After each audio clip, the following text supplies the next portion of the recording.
Mangalmati students, today we will discuss about the chapter Changing Trend and Career in Physical Education.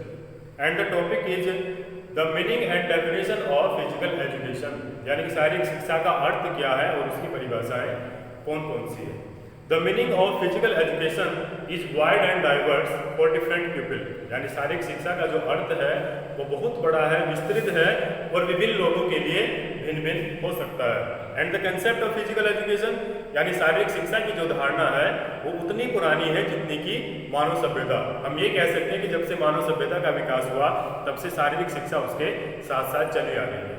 प्राचीन काल से ही शारीरिक क्रियाओं का जो संबंध है, जो फिजिकल एक्टिविटी का संबंध है, वो भिन्न भिन्न क्रियाएं इसमें देखने को मिलते हैं. जैसे प्राचीन काल में मानव क्या करता था कि जंगली जानवर से बचाव करने के लिए, शत्रु का सामना करने के लिए, शिकार करने के लिए, इन सभी चीज़ों के लिए वो फिजिकल एक्टिविटी, ये सारी क्रियाएं किया करता था. धीरे धीरे शारीरिक क्रियाओं से, फिजिकल एक्टिविटी से समाज में मनुष्य का मान सम्मान बढ़ता चला गया, जिससे फिजिकल एजुकेशन का यानी शारीरिक शिक्षा का जो महत्व है वो भी धीरे धीरे बढ़ता चला गया. और लोगों ने स्वीकार किया कि शारीरिक शिक्षा हम सबके लिए कितनी जरूरी है और ये भी माना कि एक स्वस्थ समाज ही मानव सभ्यता की उन्नति का आधार है. यानी कि अगर हमारा समाज स्वस्थ होगा तो हमारी मानव सभ्यता आगे बढ़ सकती है, उसकी उन्नति हो सकती है और उसका उद्धार हो सकता है. शारीरिक शिक्षा के कई पहलू देखने को आते हैं, कई सारी फिजिकल एक्टिविटी देखने को सामने आती है, जैसे कि उसमें एक्सरसाइज है, गेम्स हैं, रनिंग है, हेल्थ एजुकेशन है, या मनोरंजनात्मक यानी रिक्रिएशनल गेम्स भी हो सकते हैं जो मनोरंजन पैदा करते हैं. इससे पहले प्राचीन काल में भारत में, चीन में और मिस्र में लोगों को शारीरिक शिक्षा दी जाती थी, शारीरिक शिक्षा के बारे में बताया जाता था. लेकिन उसी समय में यूनान के लोगों में अरस्तु और प्लेटो जैसे जो दार्शनिक थे उन्होंने शारीरिक शिक्षा का स्वरूप बदल दिया. उनके विचार थे कि बच्चों और युवाओं के लिए शारीरिक शिक्षा बहुत ही महत्वपूर्ण है, बहुत जरूरी है. इसी के साथ साथ जो अलग अलग शारीरिक शिक्षा के जो टीचर्स हैं, विभिन्न शारीरिक शिक्षक हैं, उन्होंने इसके स्वरूप को अलग अलग बताया, यानी कि इसके अर्थ को भी उन्होंने कहीं ना कहीं अलग अलग माना है. लेकिन मैं आपको बता दूं कि जितने स्वरूप को उन्होंने बनाया, जितनी बातें उन्होंने बताई हैं, उन सबका सार एक ही है, उनका मतलब एक ही है. जैसे कुछ शारीरिक शिक्षक व्यायाम को फिजिकल एजुकेशन बोलते हैं, जो एक्सरसाइज हम करते हैं, जो व्यायाम करते हैं उसको शारीरिक शिक्षा बोलते हैं. कुछ क्या करते हैं, डिसिप्लिन को मानते हैं कि डिसिप्लिन क्या, ये शारीरिक शिक्षा है. कुछ क्या करते हैं, स्टैमिना को मानते हैं कि जिसमें जितना ज़्यादा स्टैमिना होगा उसको शारीरिक शिक्षा की उतनी अच्छी नॉलेज है. लेकिन मैं आपको बता दूं इन सबका सार एक ही है. शारीरिक शिक्षा मानव सभ्यता के लिए, हम सबके लिए बहुत ज़्यादा जरूरी है. मैंने आपको बता दिया कि जब से मानव सभ्यता का विकास हुआ है तब से शारीरिक शिक्षा हमारे बीच में बनी चली आ रही है. शारीरिक शिक्षा से मनुष्य का समाज में मान सम्मान बढ़ा है. वो शिकार करने के लिए, शत्रु से बचाव करने के लिए, जंगली जानवर से बचाव करने के लिए इन सब चीज़ों का यूज किया करते थे. अब बात करते हैं डेफिनेशन की कि शारीरिक शिक्षा, फिजिकल एजुकेशन की जो डेफिनेशन हमारे बीच में है वो कौन कौन सी है. चलिए बात करें. एक शिक्षा शास्त्री, एक विद्वान है रॉबर्ट ह्यूबर. सभी विद्वानों का अलग अलग मत है, सभी शिक्षा शास्त्रियों का अलग अलग मत है, लेकिन मैं ये मानता हूँ कि सभी का सार एक है, सभी का मतलब एक है. रॉबर्ट ह्यूबर क्या कहते हैं, physical education is the sum of those experience which comes to the individual through movements. यानी शारीरिक शिक्षा जो है, शारीरिक शिक्षा उन अनुभवों का समूह है जो व्यक्ति को शारीरिक क्रियाओं के द्वारा प्राप्त होता है.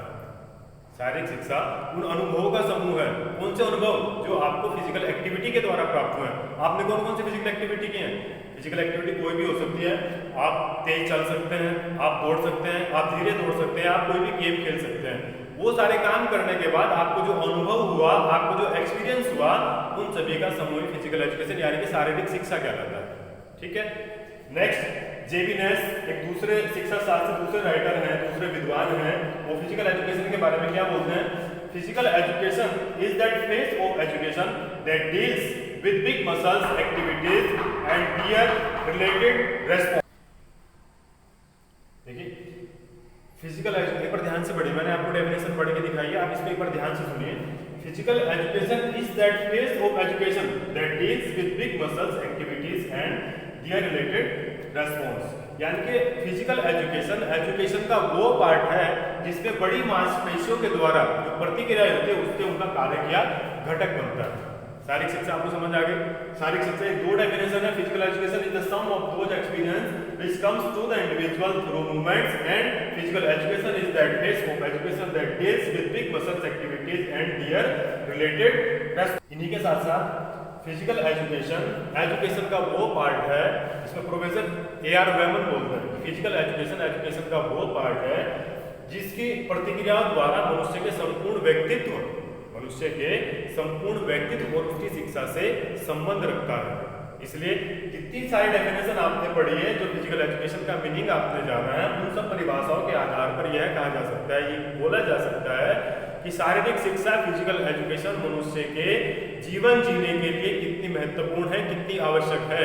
फिजिकल एजुकेशन के द्वारा मनुष्य का सर्वांगीण विकास हो सकता है, मनुष्य का सामाजिक विकास हो सकता है, मनुष्य का भावनात्मक विकास हो सकता है, मनुष्य का मानसिक विकास हो सकता है, और इसी के साथ साथ एक जीवन जीने की कला, जब हम अच्छा जीवन जी सकते हैं, एक स्वस्थ समाज में हम जी सकते हैं, अपने आसपास हम समाज को स्वस्थ कर सकते हैं, उन सब चीजों को फिजिकल एजुकेशन के द्वारा किया जा सकता है, उनको समझाया जा सकता है, उनको लिया जा सकता है। Thank you, have a nice day.